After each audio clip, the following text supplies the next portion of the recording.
Avengers, awesome! I know that I am several weeks late on reviewing the Avengers, but I finally decided to do another scripted review, and I had to find something to reintroduce me to the internet. And the Avengers seemed like the perfect choice for several reasons. First of all, it's one of the most anticipated movies in years. Second, it held the highest spot at the box office for 4 weeks in a row, which I've never even heard of happening in my lifetime. And lastly, I think that it's really, really good. Seriously, I had really high expectations going into this movie. And not only were they met, but it's one of the very few instances where they were surpassed. Honestly, this movie has been so praised by critics and fans alike that I don't know how much I can add. But I'll try. Before I start reviewing the movie, I'll shortly give my impression of the other movies of the series very quickly. Great acting and story, weak action. Decent flick, great Banner and great Ross. Not as good as the first, cheesy, but better action, good movie. Love the first third, best villain. Second greatest hero of the series, solid film. And on a side note, this was the second movie I have ever seen a midnight screening of. Okay, now that all that's out of the way, let's talk about the actual movie. Now, personally, when I heard that Joss Whedon was directing the movie, I was stoked. The guy's both a major comic fan, and he's written plenty of them, from what I've heard. His work with TV shows that he's best at balancing an ensemble and giving his characters good back and forths. And Dr. Horrible's sing-along blog is one of my all-time favorite movies. And thankfully, all of these elements can be seen in this movie. Where this movie is really groundbreaking is in character interaction. I know certain critics of Whedon, like Yasu Otaku for example, dislike his writing style because all of his characters talk like him or in a similar style. I don't think that's the case here. While I do personally enjoy Whedon's characters, he's not writing original characters, and he understands that. Whedon really took the time to understand both who these characters were in the comics and what they were in their respective movies, and has them honestly interact. Not a single exchange of banter between any one of the Avengers ever feels forced or out of character based on what we've seen in previous movies, while still remembering that they have grown in said movies. This is really impressive when you take into account how odd some of the pairings are, like Loki and Tony, or Tony and Steve, or Tony and Hulk. Okay, yes, there's a lot of Tony. But I disagree with people who claim that he is the lead. I guess he gets more screen time than the other Avengers, but barely. I think people only get that impression because Tony is a reaction character, like Captain Jack Sparrow from Pirates of the Caribbean, and where he shines is bouncing off other people, which is the center of this movie, just characters talking to each other. But this time, the other personalities that he's playing off of are so strong that he ups his ego even more. And the clash of ego in this movie is brilliant. Actually, the interactions of this movie remind me a lot of the episode of Batman the Animated Series, Almost Got 'Em.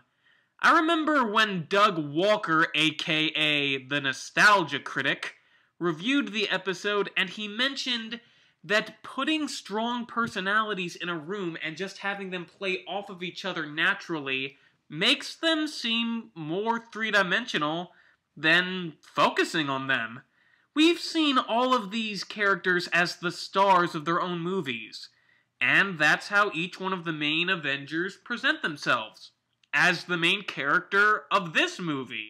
If there are any flaws with the bickering, I would have to admit that none of their problems with one another are really ever resolved as much as tolerated. This is by no means a bad message. In fact, I kind of like it, because when the situation accelerates, they just drop their issues because there's more important things happening, which is a great quality in heroes. Yeah, this is kind of a simple idea, drop your problems when more important things are happening, but the reason why the message is so strong is that in spite of it being simplistic, the character interactions and disputes are so believable that when the team starts working together, the audience really understands how hard it can be to put aside differences. Also, it's not like emotion is completely absent from the film. The film does explore the problems of characters, both major and minor. Yes, these problems are poked fun at a good chunk of the time, but the drama is still present. Also, semi-spoiler, there is a major character who will remain anonymous. Death that I honestly got pretty choked up about when I saw it. It also feels like all of these characters have a reason to be here and have some aspect of the story that makes it seem like it's all about them. Stark knows a bit about how to control the Tesseract from what we've seen in Iron Man 2. Captain America is in charge of the ground team. He is a captain after all. Thor is the closest to the villain. Loki is trying to unleash the Hulk. Nick Fury brings the team together. Black Widow and Hawkeye are two of S.H.I.E.L.D's strongest agents. No character feels shoved in as a way to sell toys or something. Honestly, what can I say about the acting that people don't already know? Downey Jr., Hemsworth, and Evans are all just as good as they were in their respective movies, which I'll cover in the future. The performances that bear mentioning are talents like Samuel L. Jackson, who finally gets to show off as Nick Fury. Being able to both capture Nick Fury the Commander and, surprisingly, Nick Fury the Man. We actually do get to see Fury explore a range of emotions instead of just spouting exposition. Jeremy Renner somehow makes Hawkeye, who honestly I think is the lamest of all the heroes. I mean, hell, there's even a point in the movie where he runs out of arrows. Anyway, Renner is able to insert a hint of badassery out of every moment he's on screen. While I don't have a huge problem with Johansson's acting like a lot of critics, I would have to admit that I agree with Brad Jones, aka the Cinema Snob, that Cobie Smulders of How I Met Your Mother would have made a better Black Widow. And she feels really underused as Maria Hill. That being said, I thought Johansson was okay. I like her transitions from when she's pretending to be a scared little girl to a badass, but not great. Stellan Skarsgård, like Smulders, also feels underused. I mean, he's a great actor and does well in his limited reprisal of his character from Thor, but he's one of those actors that I just think needs to be used more often, and it's a bit sad to not see him used that much. Also, it's unfortunate that Thor and him never share any screen time together, because Thor does mention that he's his friend, and hints that saving him is part of the reason why he's joining the Avengers. Actually, a quick nitpick about Thor, and it's a bit of a spoiler, but not by much. Thor's entrance in the film works for the film by itself. He comes on unannounced and shakes up the plans of S.H.I.E.L.D. He hops on the plane, steals Loki, which works as an unexpected move in the film, but after what a huge deal it was made at the end of Thor that he destroyed his way back to Earth and Natalie Portman's character was trying to find a way for for him to get back, it feels pretty cheap to have him show up and just say, "Oh yeah, Odin can send me back. Oh, but it uses up so much of his strength!" Which would have meant something if we actually showed the scene of him sending me back, but, yeah. Moving on. Oh, also, Gwyneth Paltrow does not fall under the underused category because she is not part of the main plot. It's just a fun little cameo. This movie really explores the mischief god aspect of Loki's character. He's a master manipulator, and Tom Hiddleston brings out such a delight during his manipulation scenes that it kind of reminds me of Hannibal Lecter. He is what I think TV tropes would describe as a magnificent bastard, if I'm not mistaken.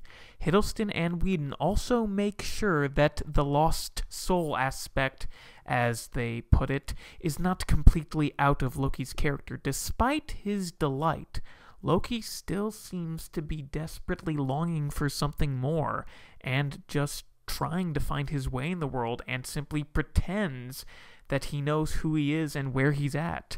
Actually, when everyone around him is setting him up for failure, I have trouble not feeling a little sorry for the guy. I do, however, disagree with most critics who say that his motivation is weak to non-existent. Now, I do believe that if one has not seen Thor, then his motivation can very easily seem like that he just wants to take over Earth because. Here is my argument, though. Loki has had a taste of power and wants more of it. Humans, disregarding the Avengers, seem to be some of the easiest beings to control in the universe. Thor, the brother that he's envious of, loves the humans, so Loki does have a personal connection to them. Yes, you could argue that his motivation is simply revenge, but it's really his backstory that makes it interesting. There is more behind his motivation than what we see on screen. Also, stay after credits to find out a little bit more about his plan.